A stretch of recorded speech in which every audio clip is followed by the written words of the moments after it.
Hello everyone. आज के हम इस लेक्चर में देखेंगे कि अब जैसे आपका जेई एग्जाम आ रहा है। स्टूडेंट्स सोच रहे हैं कि हम कैसे पढ़ें। सिर्फ ओनली 1 मंथ हमारा बचा है।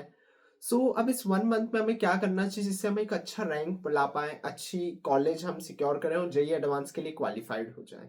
अब इसमें दो कैटेगरीज के स्टूडेंट हैं। हमें एक तो पता है क्लास 12 के ड्रॉपर स्टूडेंट है।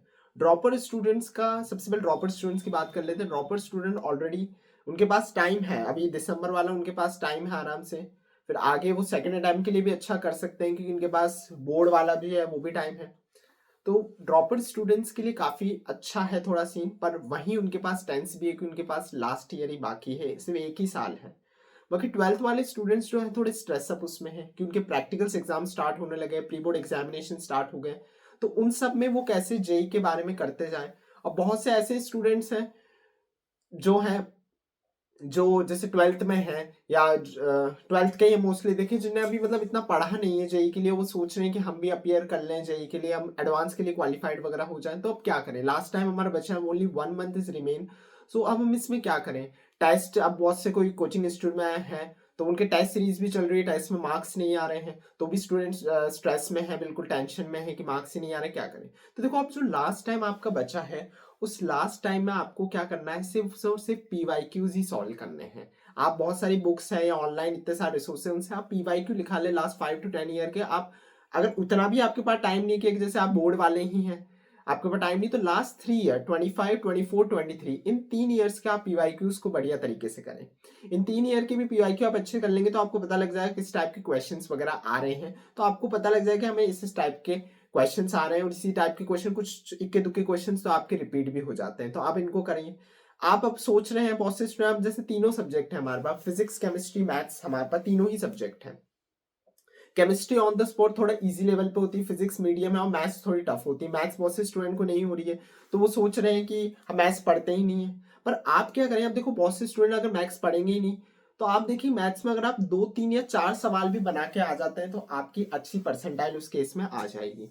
तो आप मैथ्स में क्या करें, कुछ इंपॉर्टेंट चैप्टर्स हैं जैसे वेक्टर थ्रीडीज वगैरह कर लें, पीएनसी बाइनोमियल वगैरह कर लें। अगर आप इन चैप्टर्स को भी एटलीस्ट करके जा रहे हैं, vector three D, matrix determinant, ये छोटे छोटे चैप्टर्स, स्टैटिस्टिक्स वगैरह, ये सब चैप्टर्स भी अगर आप करके जा रहे हैं तो भी आप 3, 4, 5 क्वेश्चन बना लेंगे। और इतने भी क्वेश्चन आप बनाएंगे तो आप 90 परसेंटाइल तक, डिसेंट परसेंटाइल अचीव कर लेंगे मैथ्स में, क्योंकि मोस्टली स्टूडेंट इतने भी नहीं बना पाते हैं, करते भी गलत है। कहीं कहीं शिफ्ट में तो 0 मार्क पे ही 45, 50 परसेंटाइल वगैरह आ जाती है।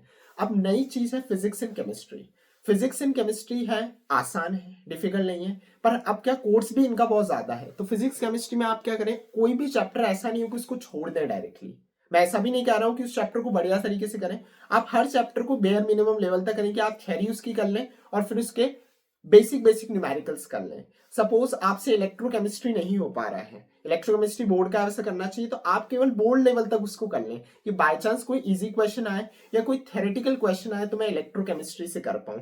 फिजिक्स में जैसे डिफिकल्ट डिफिकल्ट रोटेशनल मोशन वगैरह चैप्टर्स हो गए, या बहुत सी करंट इलेक्ट्रिसिटी बहुतों को नहीं आ पा रहा है, ऐसे चैप्टर हो गए, फ्लूइड वगैरह नहीं करा, ऑसिलेशन वेव्स नहीं करा, तो आप इसमें क्या करें, बेयर मिनिमम इनकी थ्योरी अच्छे से कंप्लीट कर लें, वन शॉट यूट्यूब वगैरह से देख लें, और आप क्या करें, इनके थोड़े बहुत पीवाईक्यू लगा लें, कुछ कुछ थोड़ा थोड़ा कर लें, या बेसिक फॉर्मूला बेस्ड क्वेश्चन लगा लें कि अगर फॉर्मूला बेस्ड क्वेश्चन आएगा तो आप इसमें गलत नहीं करेंगे। आप ऐसा नहीं है कि यार हम चैप्टर ही छोड़ जाते हैं, ऑसिलेशन ही पूरा छोड़ जाते हैं, बाकी चैप्टर्स ही नहीं करते हैं, तो ये तो बिल्कुल आपकी गलत हो जाएगी। बाई चांस से थ्योरेटिकल क्वेश्चन आए, इजी सिंपल पेंडुलम से रिलेटेड ही क्वेश्चन आ जाए, तो उस क्वेश्चन को तो आपको इसको छोड़ना नहीं है। अब मोस्टली देखो, मैं तो एज यूजुअली टीच है केमिस्ट्री, तो मैं केमिस्ट्री के लिए अच्छे से आपको बता देता हूँ कि आपको लास्ट टाइम में बिल्कुल क्या अच्छे से करना है। केमिस्ट्री के लिए आपको सबसे पहली प्रायोरिटी की एनसीईआरटी टेक्स्ट बुक को बढ़िया से करना है, क्योंकि मोस्टली क्वेश्चन जो है डायरेक्टली एनसीईआरटी टेक्स्ट बुक से ही आएंगे, इनऑर्गेनिक और ऑर्गेनिक केमिस्ट्री के। एनसीईआरटी टेक्स्ट बुक को आपको एक एक लाइन अच्छे से रीड कर लेनी है, ठीक है। और उसके बाद आपको क्या करना है,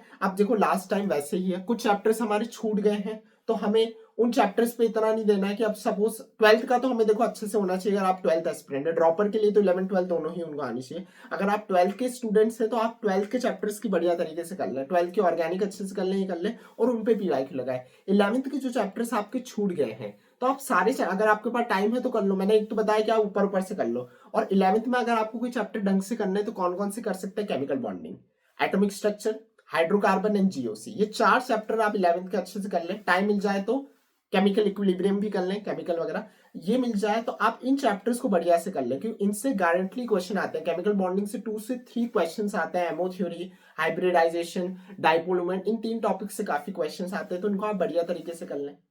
ये टॉपिक्स आप अच्छे से करें और 12th अच्छे से करें। मेन आपको क्या करना है, और अब आप सोच रहे हैं कि हमें टेस्ट दे या नहीं दे, बहुत से स्टूडेंट टेस्ट दे रहे हैं पर मार्क्स ही नहीं आ रहे, तो वो सोचे टेस्ट नहीं। देखो, आपको वीक में एक टेस्ट तो देना ही है, इससे आपको पता लगेगा कि मुझे क्या टॉपिक आ रहा है क्या नहीं। इरिस्पेक्टिव सपोज टेस्ट में 5 चैप्टर्स आ रहे हैं, आपको 2 ही आते हैं, आप टेस्ट देने जाए, कम से कम वो 2 चैप्टर में आपको कितना आता है आपको पता लग जाएगा, और आपको कितना सीखना है। टेस्ट को ऐसा मत समझिए कि हमें मार्क्स नहीं आ रहे हैं, हमारा रैंक नहीं आ रहा। आप सिर्फ टेस्ट आपके उसके लिए दें कि हम जितना पढ़ के गए थे उसमें हमने क्या आउटपुट निकाल पा रहे हैं। ऐसा नहीं है, बहुत से स्टूडेंट क्या कर रहे हैं, टेस्ट ही नहीं देते हैं आखिरी तक, फिर जेई में भी नहीं कर पाते, क्योंकि अगर वो टेस्ट नहीं देंगे तो उनकी आदत ही नहीं होगी 3 घंटे बैठने की, सोचने और उस थिंकिंग की।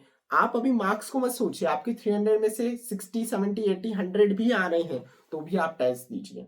आप धीरे धीरे टॉपिक कवर करने की कोशिश कीजिए। जरूरी नहीं है कि आपके टेस्ट में वो 5 चैप्टर आ रहे हैं आपको 5 के 5 ही करने हैं, नहीं, उनमें से देखें कि जो मेरे से हो पा रहा है उसको मैं बढ़िया तरीके से कर लूं, जो डिफिकल्ट है उसको मैं चालू नहीं करूं। अब बहुत से स्टूडेंट के टेस्ट में कॉनिक सेक्शंस आ रहा है, जिस किसी ने ऐसा जाना है जैसे कॉनिक सेक्शन पढ़ा नहीं, बेसिक पढ़ा है, तो वो जेई क्वेश्चन नहीं कर पाएगा। अगर वो जेई की क्वेश्चन नहीं कर पाएगा तो उसको ऐसा नहीं कि वो कॉनिक सेक्शन पढ़ने बैठ जाए पूरा, नहीं। कॉनिक से बेसिक आप फॉर्मूला वगैरह देख ले, पूरा कॉनिक सेक्शन पढ़ने मत बैठे। जैसे किसी के 12th में थर्मोडायनेमिक्स आ रहा है केमिस्ट्री वाला, तो आप बेसिक देख लें थर्मोडायनेमिक्स ऊपर ऊपर से, ऐसा नहीं कि आप पूरा उसको डिटेलिंग में देखने के, पूरा डिटेलिंग में देखेंगे तो बाकी जो चैप्टर्स हैं वो छूट जाएंगे। केमिस्ट्री में आपको एक टॉपिक सॉल्ट एनालिसिस को बढ़िया से सीखना है, जैसे आपके प्रैक्टिकल्स भी अभी हो रहे हैं तो वहां भी सिखा रहे हैं, वैसे स्कूल में ढंग से नहीं सिखाते हैं, पर आपको जितना वहां से सीख पा रहे हैं वो भी सीखे।